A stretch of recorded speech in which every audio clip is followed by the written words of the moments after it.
Ето to je svetinja, to se не dira. Наш денешен гостин е актерот кого можеби најдобро го познавате по улогата во серијата Подобар живот. Во моментов е во Скопје за да ја премовира својата нова серија Сенки над Балканот, секако станува збор за Драган Бјелогрлиќ. Господине Бјелогрлиќ, во серијата Сенки над Балканот вие се јавувате и како режисер, и како продуцент, и како главен лик. Дали беше тешко да се избалансираат сите три работи одеднаш? Nisam ja to tako planirao, ovo je tako ispalo, ali svakako u nastavku neću imati toliko funkcija, sigurno, jer to je mnogo za jednog čoveka. Ovo je tako ispalo, nisam ja to tako planirao. Naime, kada je ovaj tekst davnih godina došao do mene, ja se tada još nisam bavio režijom, pa sam trebao samo da glumim. Umeđu vremenu sam počeo se bavim režijom, pa onda i produkcija je tako bila organizovana da ipak naša firma Kobra Film morala da ponese ceo projekat. Sada već u drugom delu mislim da će produkciono biti lakše.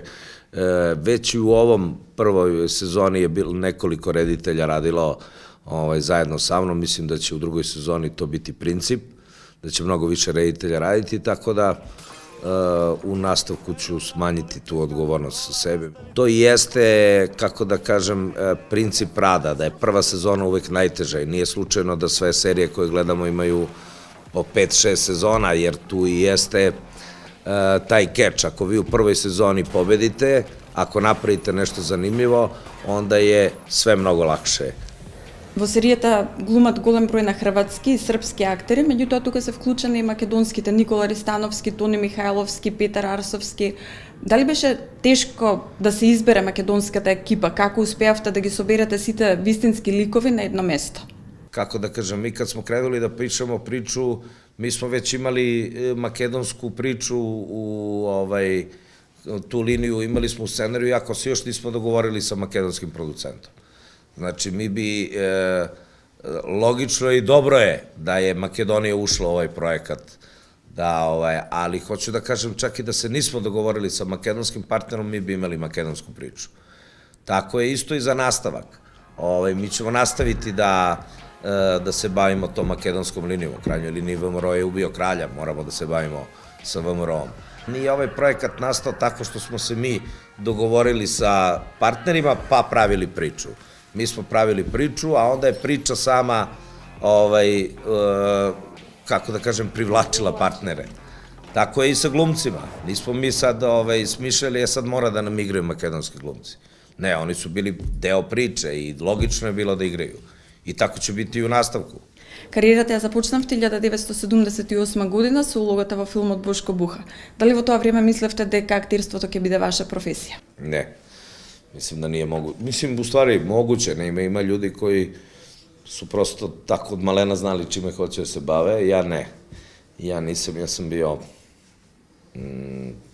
kako da kažem, meni su u školi išle prirodne nauke jako dobro i tu sam imao stalno, u celoj svojoj mladosti sam imao te tako malo šizofrenu situaciju. Bio sam jako dobar matematičar i celo školovanje sam pratio te prirodne nauke, a s druge strane sam se bavio paralelno kao nekim hobijem, glumom i filmom i tako to je jedno, u mladosti je to jako zabavno, prosto vam prija, jel da budete, da se bavite glumom, da snimate filmove, da budete popularni, ali jednog trenutka kada uđete u zrele godine, onda vam to postane malo kao jedna onako ozbiljna dilema u životu, jer to su potpuno dva različita puta.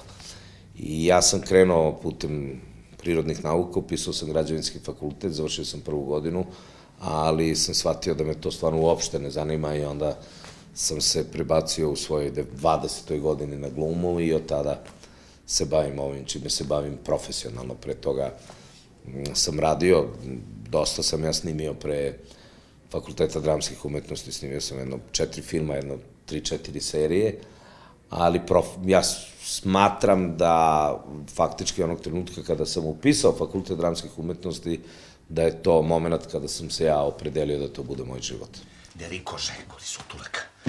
Život. Kako gledate денеска на тој лик? Pa, znate kako, kada tako je to u životu. Kada prođe neko vreme, vi se uglavnom sećate lepših stvari i zaista jeste to verovatno najlepši period mog života. Tad sam imao 20 i nešto godina, bio sam mlad, popularan, živeo sam u velikoj državi, koja je bila, ako poredimo to vreme sa ovim, mnogo srećnija, bezbrižnija, bogatija, kulturnija i eto, ako bi sada morao da rezimiram svoj život, to bi se verovatno pripisao kao jedan najbezbrižniji i najlepši period svog života. Prosto sam bio u takvim godinama, živeo u takvom, to je bilo jedno jako dobro vreme, 80. su verovatno najlepše vreme koje se pamti u prošlom veku kada je vezano za Jugoslaviju, a posebno što posle toga dolazi jedan jako ružan period, pa je samim tim to vreme još lepše.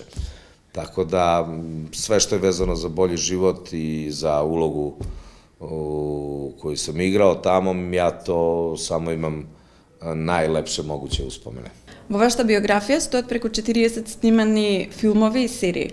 Од овој аспект, кој лик ви е омилен, а кој лик можеби никогаш не би решили да го играте? Pa teško je, da, teško je sad baš reći to, ovo drugo je teško reći. Mislim, kada radite tako jedan posao kakav je glumački posao, vi dosta zavisite od drugih okolnosti. Zato se ja sad bavim režijom. U režiji ste vi sam svoj gazda i od vas zavisi mnogo toga. U glumi vi možete da zamislite jedan scenario, da vam se ta uloga dopadne, a na kraju da ispadne sve drugačije, jer, ne znam, i reditelj i celokupna ekipa iza kamere to vidi na drugi način. Ali da pojednostavim, ima nekoliko uloga koje ja tako izdvajam kao meni lično značajne. To bi sigurno bila uloga u filmu Lepa sela, lepo gore, uloga u seriji Vratit će se rode i šta ja znam, možda uloga koja mi je tako draga je uloga Ludog Kureta u Ranama, u filmu Rat uživo. Šta ja znam, ima, ali recimo, evo, ove su neke kojih se ja rado sećam, za te uloge sam dobio, da kažem, i najveća priznanja profesionalna i tako, ali ima još uloga koji su mi bile jako drage, ima filmova koji možda nisu bili tako veliki filmovi, ali je recimo snimanje bilo jako lepo, dobro druženje, dobar neki period, dobri ljudi, tako da ima svakakvih iskustva. Режисерското деби го имавте со филмот Монтевидео. Каков беше приодот од актерство кон режија? Pa pravo da vam kažem, sada kada nekako se osvrnem, nije to je bila jedna samo bitna odluka moja, ali sve posle toga ja sam se osjećao vrlo komotno u tome, posle toliko godina rada na filmu, posle toliko uloga, posle producentskog iskustva i nekog, eto da kažem, u seriji Vratit će se rode, ja sam nekoliko epizoda režirao, ali ovako, nisam hteo da se potpišem, čisto sam sebe isprobavao u tome. Nije to, nekako je to išlo potpuno, sada mi deluje kao jedan potpuno prirodan tok. По скоро 40 години поминати во светот на филмот, дали ви се исполнија со ништата кои што ги имавте како режисер, како актер? To je, kako da kažem, jeste jedna impresivna brojka i mi tu ne možemo ništa, godine dolaze i donose svoje, ali još uvek ne sumiram svoje rezultate, još uvek gledamo napred. Ви благодарам.